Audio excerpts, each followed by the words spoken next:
चलिए बढ़ेंगे आगे और खबर अब खंडवा से है, जहां तीर्थ नगरी ओंकारेश्वर में नर्मदा नदी में स्नान करना आस्था का प्रतीक है, लेकिन ये जानलेवा भी साबित हो रहा है।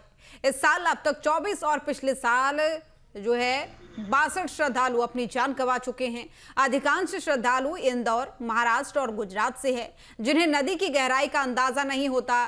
दरअसल ओंकारेश्वर के घाट असुरक्षित हैं, रेलिंग नहीं है, नावों का जमावड़ा रहता है, बांध के कारण जल स्तर में उतार चढ़ाव देखा रहता है, जिससे कई जगह जो है काई भी जम जाती है और खतरा बढ़ जाता है। गोताखोरों की कमी और बचाव कार्यों में मुश्किलों के कारण स्थिति और भी गंभीर हो जाती है। नर्मदा घाटों पर लगातार हो रहे हादसों को लेकर न्यूज स्टेट की टीम ग्राउंड जीरो पर पहुंची, जहां नाविक, सुरक्षाकर्मी, श्रद्धालु और प्रशासनिक अधिकारियों से बातचीत भी की।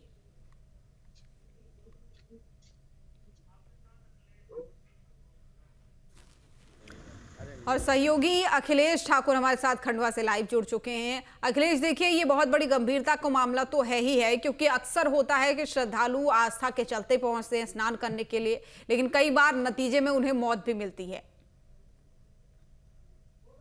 देखिए ज्योति, आज न्यूज स्टेट की जो है टीम ओंकारेश्वर तीर्थ नगरी पहुंची है और लगभग यहाँ पर पड़ताल की गई है कि आखिरकार जो है श्रद्धालु जो आते हैं उनको डूबने से क्यों मौतें हो रही है। आप तस्वीरें देख सकते हैं, ये ओंकारेश्वर तीर्थ नगरी की तस्वीरें हैं जहां पर मैं अभी मौजूद हूं और मेरे साथ अलग अलग जो जिलों से, महाराष्ट्र से अलग अलग यहाँ पर जो श्रद्धालु पहुंचे हैं उनसे भी चर्चा करना चाहूंगा। लेकिन जो यहाँ स्थानीय जो है नाविक, उनसे चर्चा करना चाहूंगा कि आखिरकार जो श्रद्धालु यहाँ पर पहुंचते हैं उनको व्यवस्था जो नहीं मिल पाती है और आखिरकार उनकी डूबने से क्यों मौतें हो रही है।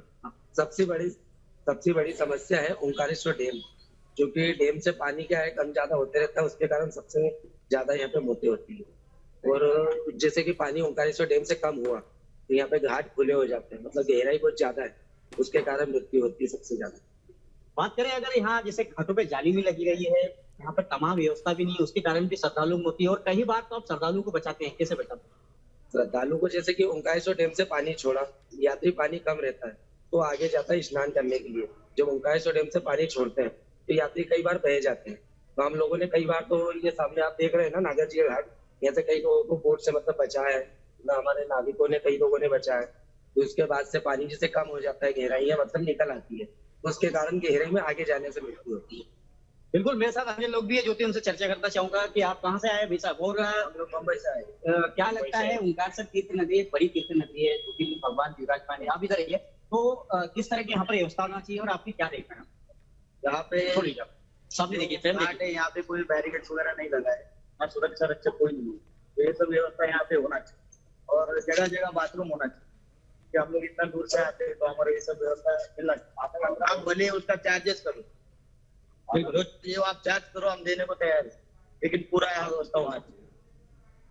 जी, आप स्थानीय हैं, आप आगे, ये क्या लगता है ओंकारेश्वर तीर्थ नगरी में लगभग एक साल में कितने लोगों की मौत हो जाती है और क्या लगता है आपको, किस तरह की व्यवस्था होना चाहिए? एक साल में लगभग 100-150 लोगों की जान चली जाती है डूबने से। प्रशासन को इस पर ध्यान देना चाहिए। किस तरह के ध्यान देना चाहिए, क्या व्यवस्था होना चाहिए? और आप लोग जैसे नाविक हो, यहाँ पर नाव चलाते हैं, श्रद्धालु की जब मौत होती है तो क्या लगता है, किस तरह की व्यवस्था? जब यहाँ पर कोई डूबता है तो किसी का घर का चिराग बुझता है, किसी माँ का बेटा जाता है, किसी की बहन जाती है, तो प्रशासन को इस वक्त यहाँ के स्थानीय लोगों के साथ विचार विमर्श करके बैठ के, स्थानीय नाविक, कहीं बेरोजगार लोग हैं जो नावें चलाते हैं और उनके पास कोई ऑप्शन नहीं रहता कुछ लोगों के पास, तो उनको यहाँ पे नौकरी लगा के घाट के लिए रोजगार दिया जाए। जनप्रतिनिधि, यहाँ के विधायक लाखों दावा करते हैं कि अच्छी व्यवस्था है, क्या यहाँ के जनप्रतिनिधियों, उनका दावा खोखला नजर दिखाई देता है। स्थानीय लेवल पे कहीं ना कहीं स्थानीय लोगों की जो कमेटी है, स्थानीय लोगों की पूछ के बिना प्लानिंग होती है एसी के कमरों में, और वो एसी के कमरों के दावे खोखले रहते हैं प्रशासन में। बिल्कुल, जो कि जिस तरह श्रद्धालु और स्थानीय लोग हैं उनसे भी चर्चा हम कर रहे हैं। देखिए, जिस तरह से घाटों पर जो हजारों की संख्या में जो श्रद्धालु पहुंचते हैं उनकी इसी कारण जो मौत होती है कि यहाँ पर जाली नहीं लगी हुई है, यहाँ पर बड़े जो वादे किए जाते हैं, यहाँ पर तमाम व्यवस्था की, वहाँ पर कोई इस तरह की व्यवस्था नहीं है। इसी के चलते लगभग एक साल में लगभग 33 से 38 श्रद्धालुओं की मौत हो चुकी है। मेरे साथ अन्य लोग भी, उनसे बात करूंगा। इधर ही आप भाई साहब, आप कहाँ से आए हैं?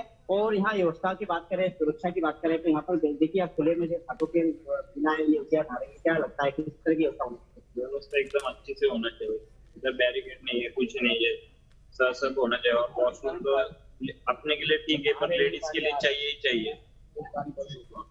और वही पानी गंदा होता है, उधर ही श्रद्धालु नहाते हैं। बिल्कुल, आपने सवाल सही किया है कि जिस तरह से ओंकारेश्वर नगर का गंदा मृत वाला पानी नौ दुर्गा में दूषित हो रहा है, और यही पानी जो है भगवान भोलेनाथ को अभिषेक किया जाता है, क्या कहेंगे इस पर? अभी उसको हम क्या कर सकते हैं, अभी प्रशासन ने ध्यान देना चाहिए पूरा।